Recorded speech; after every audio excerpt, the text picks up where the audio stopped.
We are here today with John Haray. John is a partner at DLA Piper, and we're talking about a panel that he will be moderating at the Qui Tam conference this year on February 28th and March 1st, 2019. And John, your panel is on parallel civil and criminal investigations. Give us a sense, if there is a criminal component in a case, how does that change a False Claims Act case for you as defense counsel? Well, it changes things quite a bit. As a defense lawyer, it probably changes things just as much for relators counsel and for every practitioner who's involved. And that's one of the things we want to talk about on this panel at the conference this year is what are the things you need to be thinking about when you've got a parallel civil, criminal, False Claims Act investigation.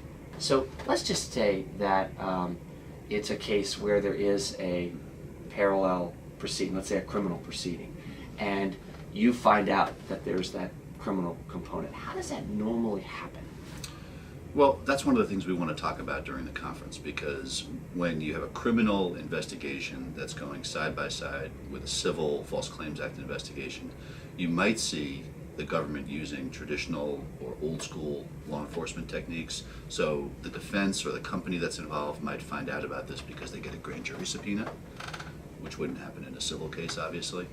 You could find out because there's a search warrant executed at a business. Obviously, something wouldn't happen in a civil case.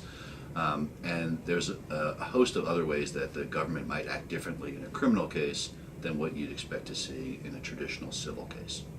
So if there's, let's say, both a criminal and civil component to the case, you might be dealing with two different assistant United States attorneys, one on the criminal side and one on the civil side. Often that's the case, and well, always that's the case, because there's a line between the civil and criminal components within the Department of Justice and with the other agencies that they deal with. And so normally you would have a civil AUSA involved in a case, or counsel from an agency that's involved in an investigation, and then you'd have a criminal assistant U.S. attorney or trial attorney from the Department of Justice that would be handling the criminal side of the investigation. Got it. And so how does that dynamic change? Does the criminal case, is it in the forefront? Is the civil case kind of, taking a back seat? How does that work? Well, in my experience, if criminal prosecutors get involved in the case, that tends to take over the case in a lot of ways.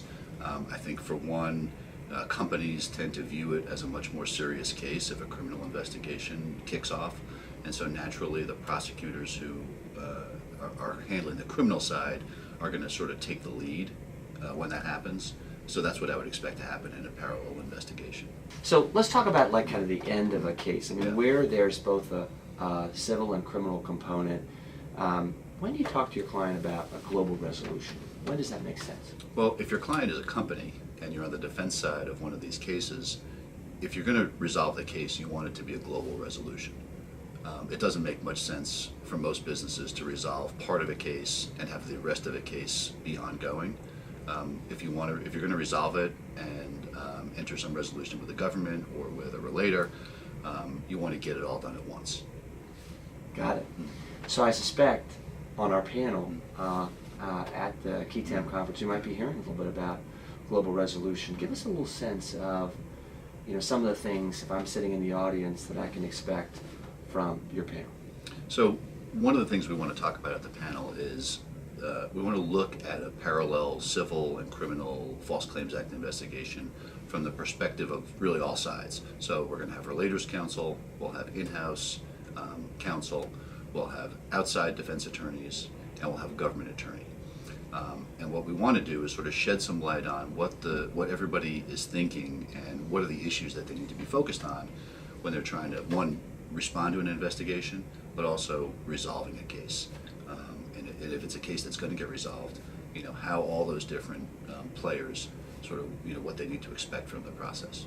So if, let's say, I'm relators counsel, I'm going to get a good sense of the kind of things that defense counsel's dealing with at resolution, so that I can kind of factor that into how I'm dealing with that case. Right. For relator, they need to understand some things that are going to be in the mind of a defendant or a company if they're involved in the investigation. What are the issues that are important to the other side that they need to focus on? If there's regulatory issues, if there's potential criminal investigation going on, everybody in the negotiation needs to know what the other side has on its plate. I just learned that we have something in common. We are both basketball coaches for our children.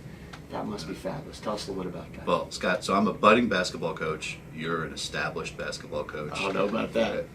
But it's true. I've started trying to help with coaching my 7-year-old son's basketball team, which has been a huge thrill for me and hopefully not too embarrassing for him.